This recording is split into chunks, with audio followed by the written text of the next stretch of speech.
Thank you, Your Honor. Coming here today was no easy feat for me. I didn't know if I'd be able to do it, but I realized that I'm not the little girl I used to be. I have a voice now, and it needs to be heard. All I wanted to do as a kid was go to the Olympics. I was at the height of my career at 19, and the Olympics were just 1 year away, and I just couldn't take any more of the abuse. I was broken. Larry, my coaches, and USA Gymnastics turned the sport I fell in love with as a kid into my personal living hell. I was invited to my first national team camp at 13 years old. I was not yet a member of the national team, but my coaches sent videos of me to Marta Caroli asking if I could attend. After they received the okay, I remember my coaches telling me what an honor and privilege it was to be invited, but it didn't feel that way to me. I remembered going there when I was 10 and 11 years old for the Talent Opportunity Program, also known as TOPS Camp. I called my parents on the payphone crying every night, asking them if I could come home. I knew, however, that I had to tough it out if I wanted to be an Olympian one day. From that first camp at 10 years old, I dreaded having to go back every single time for the next 9 years. The first time I distinctly remember Larry abusing me was at my first U.S. National Championships in Minnesota. I was 14 and ended up not being able to compete because of an extremely painful hip injury. My coaches still insisted that I travel, telling me I was going to compete no matter what. I ended up barely being able to lift my foot off the ground a few days later. A teammate of mine from my club back in Los Angeles was competing there as well. So my coaches were in the training gym with her every day while I was getting treatment from Larry during each practice in a separate room. My injury was very close to my pelvic bone, so when Larry put his fingers in my vagina for the first time, I innocently thought it was some sort of internal treatment for that specific injury. Almost each and every time I received treatment from Larry from that moment on, he would molest me. This went on until I left the national team to compete for UCLA at 19 years old. The thing is, however, that was the only injury I ever had that was remotely close to my genital region. Yet, no matter what Larry was supposed to be treating on me over the years, usually my ankles or my knees, his fingers always seemed to find their way inside of me. Never once wearing gloves. There was a camp where I sprained and dislocated both ankles at the same time. Larry checked out my x-rays, saying I was fine. I was literally left crawling the rest of the camp or using a rolling office chair I found in the lounge to get around. He didn't even wrap my feet for the flight back home. When my doctor checked my x-rays, I had a fracture. I simply cannot even get myself to consider you as a real doctor. Your priority should have been my health, yet your priority was solely to molest me. People have asked me why I didn't tell anyone back then. There are many reasons.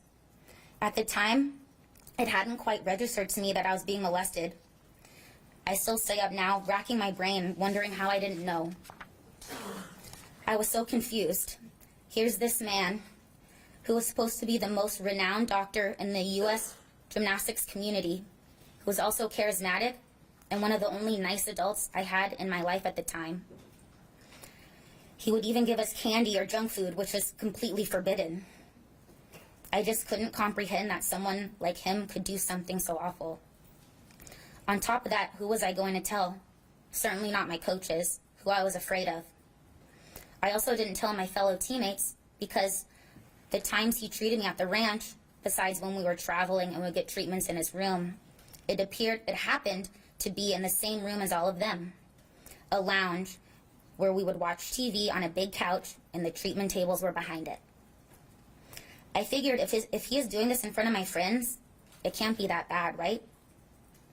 Even the other trainer, Debbie Van Horn, who still now works for USA Gymnastics, would be in the room many of the times Larry abused me. If a trainer, a professional trainer, doesn't say anything about it, I should trust her. At least that's what I thought. In the midst of all these adults who I was scared of, Larry, you were the only one I trusted. In the end, you turned out to be the scariest monster of all. There's an eerie feeling as soon as you step foot onto the Caroli Ranch. It is completely removed from all civilization.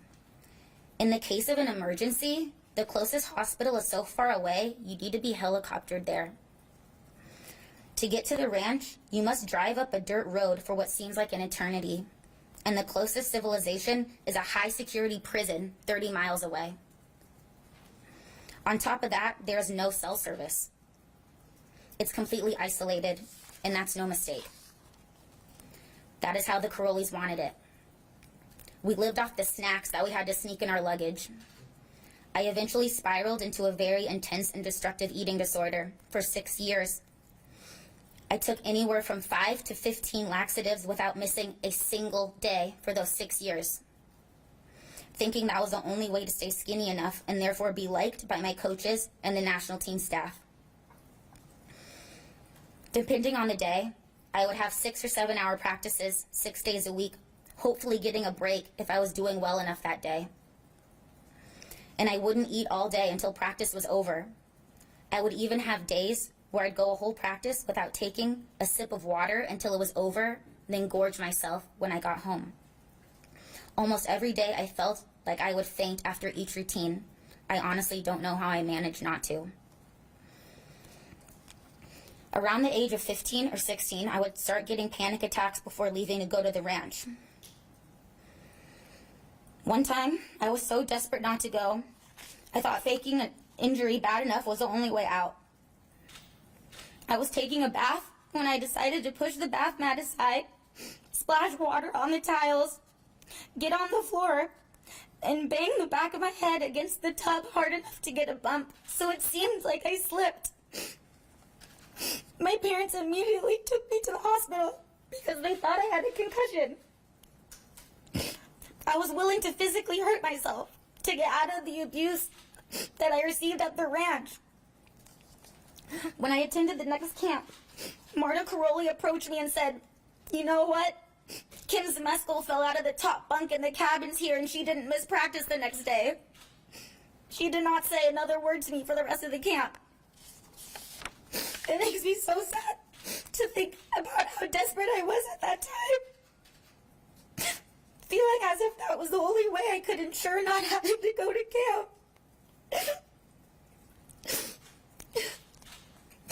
2010 World Championships was an extremely low point for me. I made 2 major errors in my floor routine, which cost us the gold medal. I was immediately shunned by my coaches, Marta, and some of the other staff that traveled with us. I could see the fear in my teammate Rebecca Bross's face, who was up next, because I'm sure she was thinking that if she messed up as well, she'd be in even more trouble than I was about to be in. I wasn't even allowed to give my parents a hug until I flew back home over a week later. My fellow teammates on the trip, who were Rebecca, Allie Raisman, Chelsea Davis, Alicia Sacramone, Mackenzie Caquato, and Bridget Sloan, did what they could to lift my spirits, telling me it was going to be okay. But that was not the case for many of the adults there. I had never felt so small and disposable in my life. I spiraled into a deep depression. It truly bothers me that one of the adults who treated me this way, making me feel completely invisible, is the new national team coordinator, Valeri Lukin. It troubles me that he is now in that position, and I hope for the sake of the current and future national team members he has changed. The complete detachment from the outside world, on top of careless and neglectful adults, made the ranch the perfect environment for abusers and molesters to thrive. But thanks to the women who have spoken here, that horrible place has been closed. However, I am hoping that another critical step will be made as well. Last March, I traveled to Washington, D.C. and met with Senator Dianne Feinstein to tell her my story, along with some of my fellow survivors. I then attended the hearing by the Senate Judiciary Committee, which led to the introduction of legislation to require Olympic governing bodies, including USAG, to immediately report sex abuse allegations to local or federal law enforcement agencies. I was shocked to learn that this law did not already exist. It has passed the Senate, but hasn't even come up for a vote in the House of Representatives yet. Today, I ask Speaker Paul Ryan to schedule this for a vote immediately. It's not only about switching to a better location. We must ensure that legal steps are made to prevent anything of this nature and magnitude from happening again. I recently learned that Michigan State received repeated reports beginning in 1998 from numerous girls and women alleging Larry sexually assaulted them. If the right thing was done then, 20 years ago, I should have never met this sad excuse for a man. I was extremely disappointed to find out about this news. I've also learned that from 2014 to 2016, Larry was under criminal investigation for molesting young girls and women. President Simon, you didn't call, you didn't notify USAG. You and Michigan State let him go to the ranch and attend international competitions. There he molested my friends and my teammates. How could you? What's wrong with you? Have you no decency, ma'am? Marta, did you keep Larry around because he was a good doctor?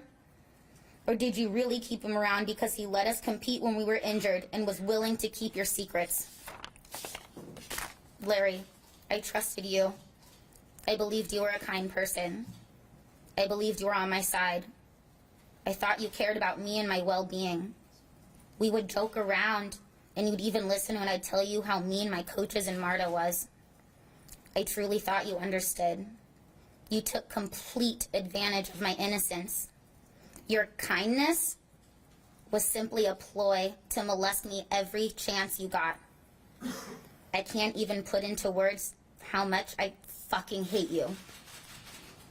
Your Honor, I stand behind my former teammates and survivors who have asked you to give Larry the maximum possible sentence. No accolade or award is worth enduring abuse. There is another way, a healthy and supportive way to make champions. Thank you.